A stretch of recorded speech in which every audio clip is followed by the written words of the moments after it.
Mary Fallin gives her State of the State address. Stock markets are in major turmoil and the flu doesn't seem to be going away anytime soon. This is OU Nightly.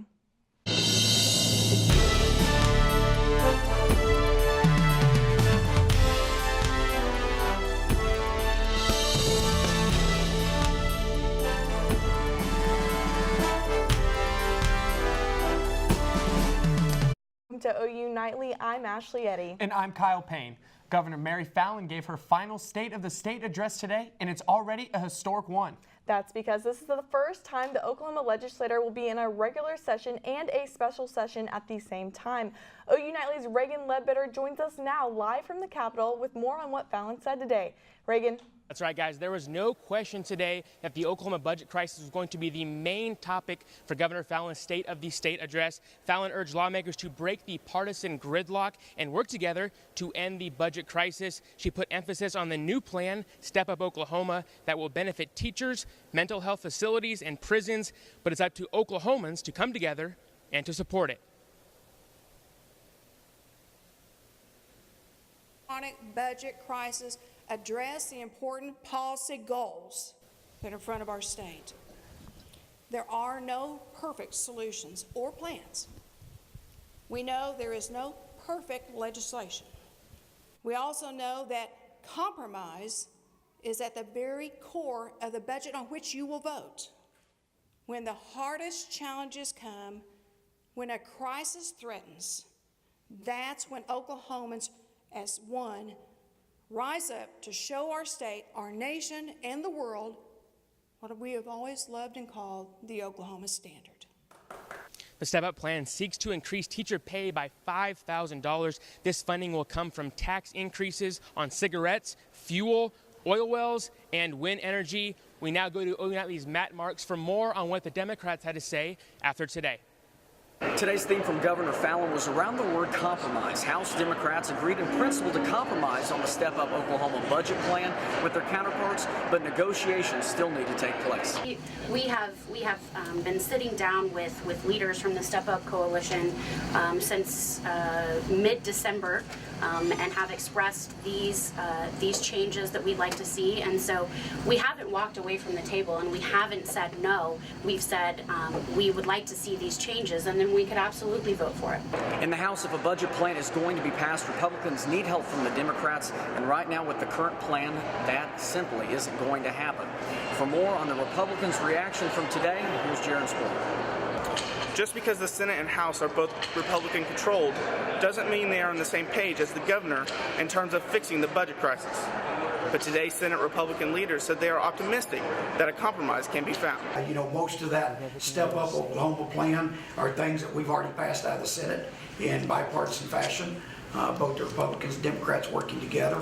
There are a couple of new elements to it that you know, warrant a little farther discussion, but I think it is a good revenue package that does put us on a much better path moving forward as a state. The biggest hurdles for the House and Senate Republicans: who to tax and how much should they pay? Reagan? When will the budget problems be solved? Good question, but Republican leaders say they are pushing for a quick resolution. Back to you guys at the desk. Thanks, Reagan. From the state capitol to Wall Street, where there's lots of concern over a major drop in the Dow Jones, Olivia Whitehead joins us in News Center with more. Wall Street sell-off that began last week continued today. Dow Jones dropped more than 1,500 points at one point and ended up down 1,100 points. That's the single-day worst decline in Dow history. The plunge sent the Dow below 25,000, declining almost 3% in this past week. The S&P 500 and the Nasdaq also lost ground, both down about 4%. With stock prices dropping, bonds become more attractive to investors, offering them higher security and better returns. And if Congress doesn't act quickly, the government could face a second shutdown this year. Two key deadlines were put in place to reopen the government last month, creating a short period to negotiate family immigration deals. The first deadline ends this Thursday when funding runs out, and the second falls to reaching a deal before a floor debate is opened by Senate Majority Leader Mitch McConnell. Congressional leaders do not foresee a shutdown, but it is unclear on if there are enough votes to be passed through the House and the Senate. And today, Larry Nassar was given a 40 to 125-year sentence in prison. After 3 weeks of court hearings, the former doctor apologized for his years of sexual abuse. It's impossible to convey the depth and breadth of how sorry I am to each and every one involved. The visions of your testimonies will forever be present in my thoughts. Thank you, Judge. Pleaded guilty to 3 counts of sexual misconduct in Eaton County and admitted to using his position to assault young girls under a guise of providing medical treatment. He will serve his sentence in Ingham County, Michigan, after a separate 60-year sentence in federal prison for child pornography. These combined years equal an effective life sentence. And just like those stocks are dropping, it appears the temperature seems to be dropping too. Back to you, Ashley. Olivia, that is very true. And with a chance for a wintry mix tonight, preparations for winter weather are underway here in Norman. The City of Norman Public Works Department says it's ready with 500 tons of sand and salt to make it safer for drivers who do have to get out. They'll have 13 drivers on hand in snowplows and sand trucks to tackle the roads.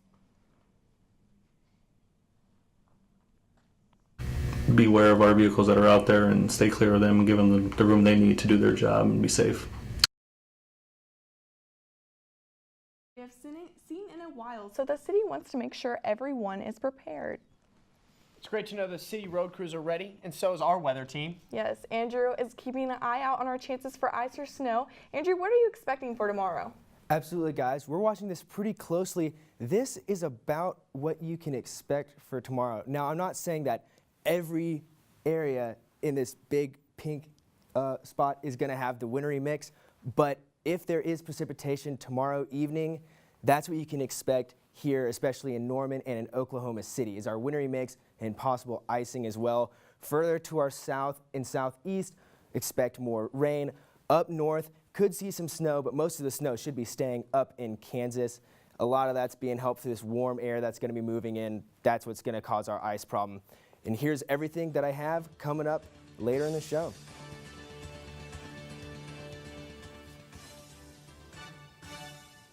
Still hit on OU Nightly, the flu is still hitting hard. Find out why doctors say it's not too late to get that shot in the arm. Plus, OU Parking Services made some changes that might make parking for a little easier for freshmen on campus.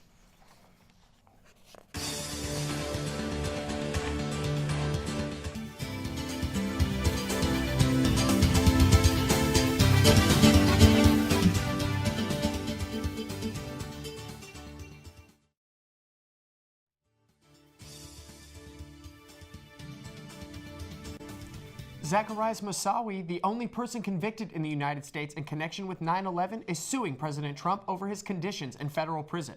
He claims he experienced psychological torture in complete isolation and wasn't given access to a lawyer. He filed handwritten petitions to federal courts here in Oklahoma and in Colorado. Moussaoui attended flight school in Norman before the terrorist attacks. And the flu continues to pick up speed. Will Cornelius joins us on Health Beat with more. Will? That's right, Ashley. The flu continues to sweep across the nation. According to the CDC, there have been over 126,000 reported cases of the flu in the U.S. Scientists say the total number of people with the flu may be higher because not everyone who has it was tested by a doctor. Former CDC Director Thomas Frieden says though the vaccine is only 10 to 30% effective, you should still get it. It's better than nothing, but not a lot better than nothing. So this year, it's not protecting you. Still worth getting, still not too late. But if you get sick, see your doctor quickly. And we're feeling the effects of the flu as well here in Oklahoma. There have been just over 2,500 reported cases of people hospitalized with the flu in the state and 92 deaths this flu season. Flu shots are still available at most county health departments, pharmacies, and doctors' offices. And Oklahomans are still feeling the effects of the state health department's mismanaged budget. The department says it will lay off over 150 people next month. Those affected are nurses at local health departments, patient care assistants, and office workers. Last year, the department announced it would cut 10% of its workforce. This reduction in the workforce is on top of that one. And Kyle and Ashley, I don't know if you saw this, but there were scientists in Japan who said that you could actually cure balding using one of the chemicals found in McDonald's fries. So I've obviously been eating a couple. Yeah, I don't usually suggest McDonald's, but if you're going bald. I mean, it's honestly one of my favorites. So. Thanks, Will. Thank you. OU's biggest campus fundraiser, Soonerthon, is making another huge push for donations. On Wednesday, the day of opening ceremonies for the 2018 Pyeongchang Olympics, Campus Activities Council will go all out to ignite the flame and raise as much money as possible in 24 hours.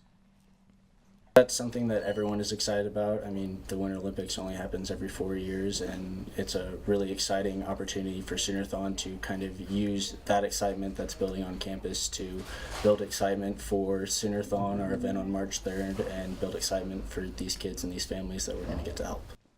Donations to Soonerthon benefit the Oklahoma Children's Hospital Foundation and the Children's Miracle Network. Parking for freshmen just got a little easier. Nearly 50 priority parking spots have been converted to regular housing permit spaces. The decision was made due to a lack of active priority permits. Parking Services tweeted they will increase enforcement of cars and priority parking spots. The newly switched spots are located right outside the resident halls. There's just a lot of new students here, the biggest freshman class, and I think that the more spaces there are, the more happy students will be. The increase of enforcement means an increase of tickets, so students will want to be extra cautious of where they park.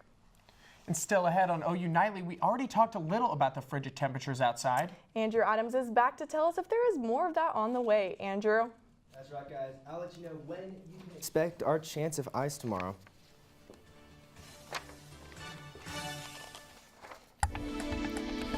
Welcome back to OU Nightly. It's been a nice day across Oklahoma. A little bit cloudy earlier, but most of the clouds have pushed out, as you can see, all the way from Tulsa to Norman and OKC. Looking really nice right now. Currently 38 degrees, feeling pretty good. Here's what we're expecting for tomorrow. All right, that's the big scoop. 18, really cold again in the morning when you get up. Warming up to 32 at noon, 35 at 4 o'clock. Tomorrow evening and tomorrow afternoon is when you can expect that wintry mix to start making its way into Oklahoma. And here is really our timetable for it. There's our low pressure system out in New Mexico right now that's going to drift south into Texas, and with it, it's going to pull up some of that moisture. And as you can see, tomorrow evening, really, that wintry mix in central Oklahoma is going to be the big factor before that system moves out and we get into a much drier part for later this week. That's going to be very nice.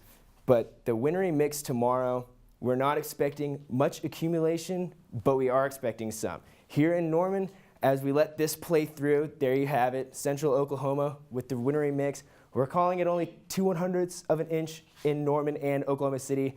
A little bit more up in Tulsa. Not too much, but when you have ice less than a quarter of an inch, you can expect ice on your windshields, ice on bridges and overpasses, and some ice on trees. So the roads could be slick come tomorrow evening. After that, though, we're drying up on Wednesday and warming up a little bit too. So by the time we get to Wednesday, ice won't be a worry anymore after we warm up. If we have any, it'll melt, go away. We're going to warm up pretty nicely into the weekend. 58 on Friday. The winds, though, we're in Oklahoma. It's going to be a very windy week ahead of us, and we'll cool down again on Sunday. But, I mean, this is, other than, the ice tomorrow could be a little bit of a hazard, but looks like a great week to me, guys. Thanks, Andrew. And Rachel Roberts is here with a recap of Super Bowl 52. Rachel? Thanks, Kyle. Coming up in sports, we'll talk about the Eagles' first Super Bowl title in franchise history, and we get a live look at the Big 12 matchup tonight as OU hosts West Virginia. Sports is next.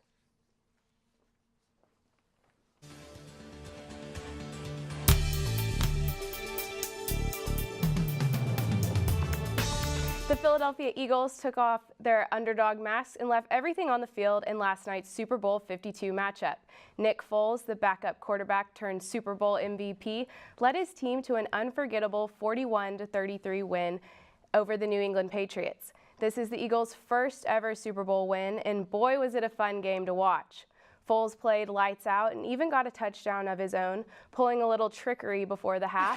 But Tom Brady connected with Hogan late in the third to bring the Patriots within 3. And he wasn't finished. Brady found Gronk in the end zone to put his team in the lead. But the Eagles finished strong with a touchdown from Ertz and a strip sack late in the fourth. The resiliency of this team is incredible. We've all talked about it, but when you really sit back and think, a lot of you guys picked us to finish dead last in the NFC East. I can't help but be a little bit emotional. And as expected, it was a party in Philly following the Eagles' first Super Bowl win. Chaos broke out in the streets as people poured out of local bars and packed and watched fireworks overhead. The Big 12 is stacked when it comes to men's basketball. Lauren Linville is live at the Lloyd Noble Center on tonight's game between Oklahoma and West Virginia. Lauren? That's right, Rachel. The number 19 Mountaineers are headed to Norman tonight to take on number 17 Oklahoma here at the LNC. Tonight's game is crucial for both teams as the Big 12 is proving to be pretty unpredictable. Check out these standings. Texas Tech is at 1, Kansas is at 2, both 7-3 in conference play. Number 3 West Virginia and 4 Oklahoma are 6-4, and Oklahoma did beat both Kansas and Texas Tech at home. 7 of the 10 teams in the Big 12 are currently expected to make the NCAA tournament. Head coach Lon Kruger had something to say about the weight of each conference game this season. The nature of the conference, all 10 teams are really good, and anytime you go out, you don't play well, you're probably not going to win. So many close games, they all go down to the wire, so you have to stay focused, keep getting better, and keep playing better basketball. West Virginia topped Oklahoma 89-76 almost exactly a month ago in Morgantown, but Oklahoma has yet to lose since their last loss February 8th of last year to the Mountaineers. That's it for now at the Lloyd Noble Center. Back to you, Rachel. Thanks, Lauren. Oklahoma women's basketball is on the road tonight as they visit the third-ranked Baylor Bears. The Sooners have a lot to prove as their last win over the Lady Bears was in February of 2015. A key player for the Sooners has been freshman guard Anna Lanusa. Lanusa led OU in Saturday's 76-57 win over West Virginia, where she tied a career high of 27 points. A win tonight would mark the Sooners' first road win over a top 25 opponent since defeating then number 21 Iowa State in January of 2014. And Oklahoma women's gymnastics kept its hold on the top spot in the nation after posting 198.05 over fourth-ranked UCLA Sunday. Sophomore Maggie Nichols dominated, taking home 3 event titles, including the all-around, in which she put up a 39.9. The meet ended with perfect 10s on beam from both Nichols and freshman Anastasia Webb. Following the meet, the two teams came together to pay tribute to victims of abuse by former Team USA Dr. Larry Nassar. The Sooners are back at Lloyd Noble Center Sunday, February 11th, as they take on North Carolina. And the Lakers handed the Thunder their 4th straight loss with a 108-104 win Sunday. Despite Westbrook's 36 points and 9 assists, the Thunder struggled defensively yet again. Oklahoma City has dropped 4 of 5 since losing defensive stopper Andre Robertson to a season-ending injury. Up next, the Thunder head to the Bay to face Golden State on Tuesday. It's pretty tough to work on your defense when you have to play the Warriors at home. It so really the Thunder is. need to get back on track soon. Yes, sure. They do. And if you missed the Eagles last night, don't worry. We'll have all the highlights from their journey. Stay with us.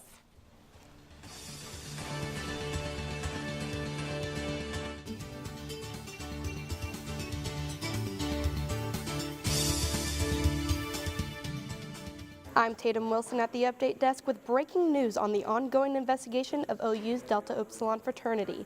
The Norman Police Department tells OU Nightly that a former OU student named Dawson Rogers is connected to OU's investigation of the fraternity. It was during a drug investigation that NPD says it discovered a student safety issue with the fraternity. Norman PD also confirms an arrest warrant for Rogers was issued the same day the fraternity was suspended. Detectives tell us all information has been turned over to OU and the police department is not investigating the fraternity at this time. Stay with OU Nightly for the latest on this investigation and be sure to follow us on social media. Back to you in the studio. Thanks, Taitum.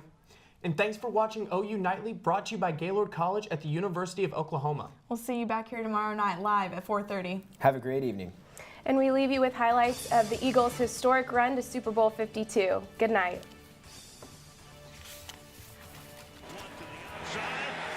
And then he goes for a touchdown. Has hung up these linebackers. Xavier Rhodes on the bench, not out there on 3rd down and 10. And Foles able to get away and throw. Pass is caught. Jeffrey, touchdown. Going for it all into the end zone, and it is caught. Brady's thrown for 234 to this point. Big hole left side. James White inside the 10, takes it to the end zone. They're going to snap it, and it's Trey Burton who throws caught. Boom. Four-man rush, and it's caught. Gronkowski for the touchdown.